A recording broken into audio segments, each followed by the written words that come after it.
இந்த மாதிரி சந்தேகங்களுக்கு அந்த துறையில இருக்கக்கூடிய பெரியவர்கள் அவங்க தரக்கூடிய விளக்கங்களை நம்மளோட சந்தேகத்துக்கு மறுபடியும் நம்மளோட நம்பிக்கையில் ஒரு ஆழங்கால் வைக்கிறதுக்கான ஒரு வாய்ப்பை நமக்கு கொடுக்கும். சுவாமி அப்படின்றது தமிழ் வார்த்தையா? நாம இன்னைக்கு எல்லாம் அப்படி தமிழ் வார்த்தை மாதிரி பழகிட்டோம். யார் இந்த சொத்துக்கெல்லாம் அதிபதியோ அவர் தான் சுவாமி. அப்ப இந்த சுவாமிக்கான நேர் தமிழ் வார்த்தை என்ன தெரியுமா? இதுல இருந்து நமக்கு என்ன தெரியுது? இங்கதான் ரொம்ப ஒரு ஆழமான ஒரு ஆன்மீக விஷயத்தை அவ்வளவு எளிமையா நமக்கு கொடுக்கிறார். நாம இவ்வளவு கஷ்டப்படுறது காரணமே நாமளா இருக்கிறதுனாலதான் அவர் சொல்றார். வணக்கம், இது தெய்வானை டாக்ஸ் நம்பிக்கை நேரம்.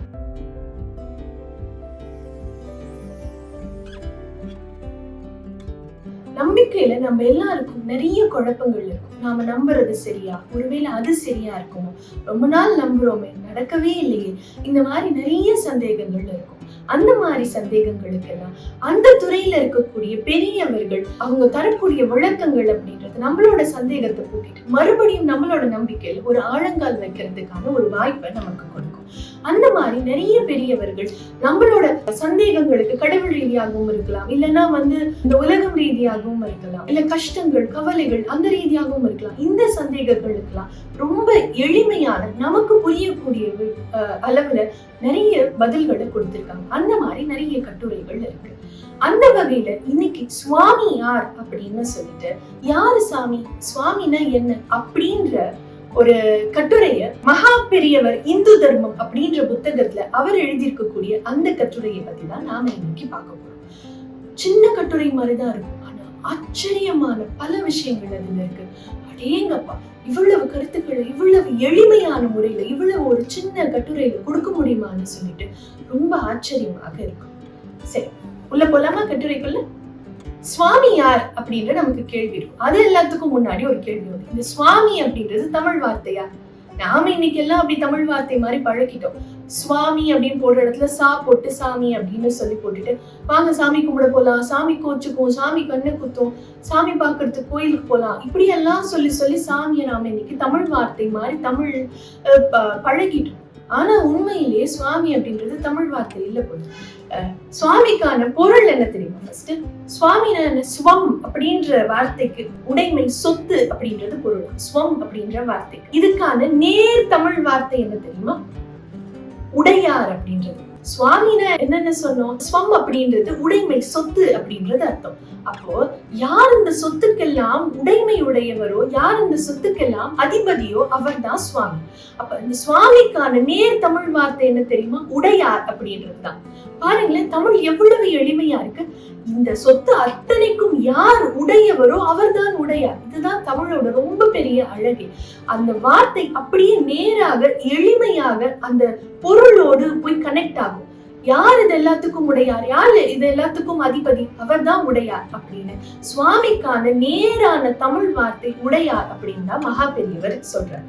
இந்த உடையார் அப்படின்றத சும்மா நம்ம தமிழ் வார்த்தை அப்படின்னு எடுத்துக்க வேண்டாம். இப்போதான் நிறைய சாமி சாமி புழக்கத்துல இருக்கு. அந்த காலத்துல எல்லாம் கோயில்கள்ல கூட கல்வெட்டுகள்ல கூட இப்படிதான் பதிச்சிருக்காங்க.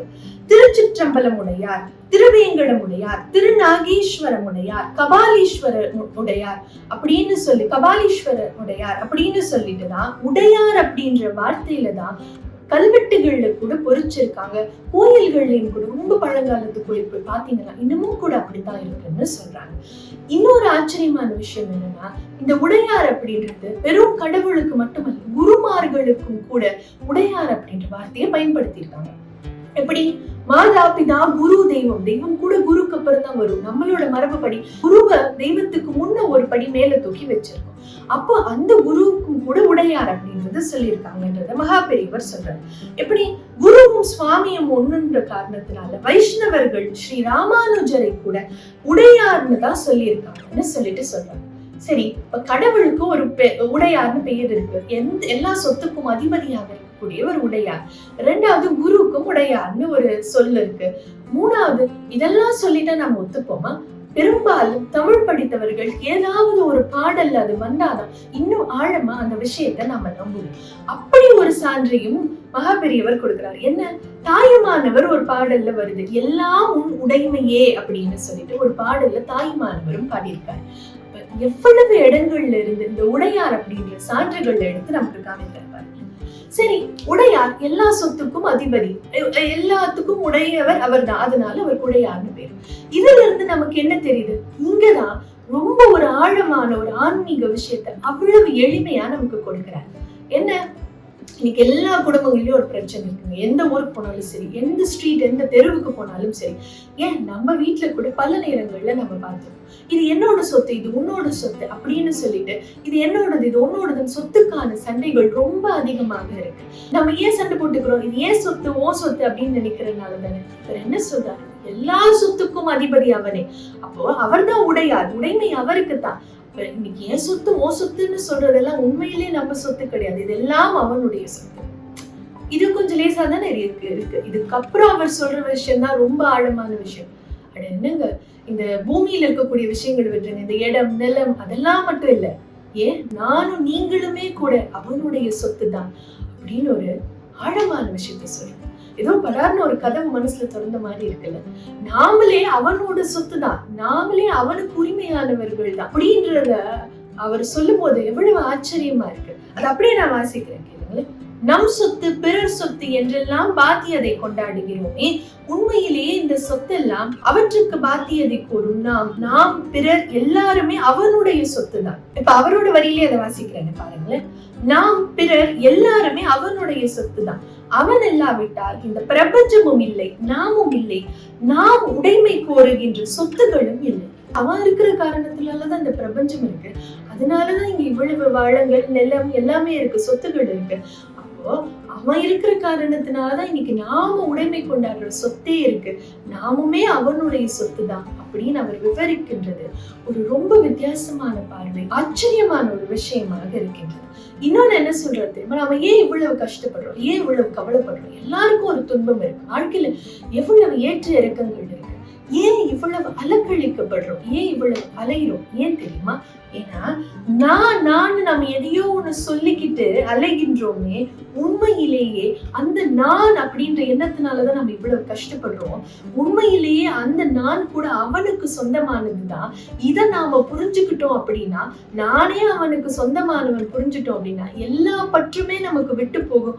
அப்ப நம்மளோட வாழ்க்கையில இவ்வளவு ஏற்ற இறக்கங்கள் இருக்காது. நம்மள அவன் இஷ்டப்படி அவன் நடத்துறான் அப்படின்னு நாம நினைக்கும் போது, நம்ம அந்த வினைகள்ல இருந்து வரக்கூடிய இவ்வளவு கவலைகளையும் துன்பங்களையும் நாம அனுபவிக்க மாட்டோம். அதனால நம்ம எதையோ சொல்லிட்டு அலையிறோமே, அது கூட உண்மையிலே அவனுக்கு சொந்தம்னு நம்ம புரிஞ்சுக்கிட்டோம் அப்படின்னா, அப்புறம் நாம கிடந்து அலைய மாட்டோம் அப்படின்ற ஒரு வார்த்தையை போடுறோம். நாம இவ்வளவு கஷ்டப்படுறதுக்கு காரணமே நாமளா இருக்கிறதுனாலதான் அவர் சொல்றாரு. ஆன்மீகத்துல நம்ம லௌகீக வாழ்க்கையில பார்க்கக்கூடிய ஒரு விஷயம், ஆன்மீகம் அப்படியே மாத்தி வேற ஒரு ஆங்கிள் இருந்து நமக்கு காமிக்கிறதுல, இதெல்லாம் நம்மளோடதுன்னு நினைச்சு நாம சொந்தம் கொண்டாடுறதுனாலதான் நாம கண்டு போடுறோம். ஒரு பகைமை வருது, ஒரு ஆசை வருது, நமக்கு இது உரிமை இல்லை அப்படின்னு புரிஞ்சுட்டா நாம அது மேல ஒரு பற்றே வைக்க மாட்டோம். சுவாமினா உடையார்னா எல்லாமே அவனுக்கு உடையது அப்படின்றது பொருள். இப்படி உணர்றதுதான் நான் கூட அவனுடைய சொத்து தான் அப்படின்னு உணர்ந்து எல்லாத்தையும் அவனுடைய பொறுப்பில விடுறதுதான், இப்படி உணர்றதுதான் பக்தியினுடைய பரம லட்சியமான சரணாகதி என்பது அப்படின்னு மகாபெரியவர் சொல்றார். இதைத்தான் நம்ம திருக்குறள்ல கூட பாக்குறோம். பற்றுக பற்றுற்றான் பற்றினை அப்பற்றை பற்றுக பற்று விடற்கு அப்படின்னு நம்ம பாக்குறோம். ஏதோ ஒண்ணுல இருந்து ஒரு பற்ற விடணும் அப்படின்னா அவனுடைய பற்றை நாம் பிடித்து கொள்ள வேண்டும். அப்போ நம்ம வாழ்க்கையில இருக்கக்கூடிய இந்த சின்ன சின்ன சலனங்கள் எல்லாம் மாறி போகும், நாம ஒரு நிலையான சந்தோஷத்திற்கு வரலாம். இப்படித்தான் நமக்கு பெரியவர்கள் சொல்றாங்க. பால் பிரண்டன் அப்படின்ற ஆங்கிலேயர் இந்திய தேசத்தை நோக்கி வரும்போது ஒரு ஆன்மீக தேடலோட வரும்போது ஒரு இடத்துல ஒரு கோயில்ல மகா பெரியவர் ஒரு சொற்பொழிவு ஆற்றிட்டு இருக்கிறத பாக்குறாரு. அவர் ஆங்கிலேயர், அவருக்கு ஆங்கிலம் தான் தெரியும். இங்க பேசக்கூடிய நம்மளோட தமிழ் அவருக்கு தெரிஞ்சிருக்க வாய்ப்பு இல்லை. அவர் பதிவு செய்யறாரு. அவர் என்ன பேசினாருன்னு எனக்கு புரியல, ஆனா ஏதோ ஒரு மிகப்பெரிய ஆன்மீக விஷயத்த ரொம்ப எளிமையான முறையில பொதுமக்களுக்கு புரியுற மாதிரி அவர் சொல்லிட்டு இருந்தாருன்றது மட்டும் எனக்கு புரிஞ்சுது அப்படின்னு சொல்லி அவர் தன்னோட புத்தகத்தை பதிவு செய்யறாரு. இப்படி பாருங்களேன், எவ்வளவு ஆழமான ஆன்மீக விஷயங்கள் எவ்வளவு எளிமையா நமக்கு பெரியவர்கள் கொடுக்கின்றார்கள். நன்றி, வணக்கம்.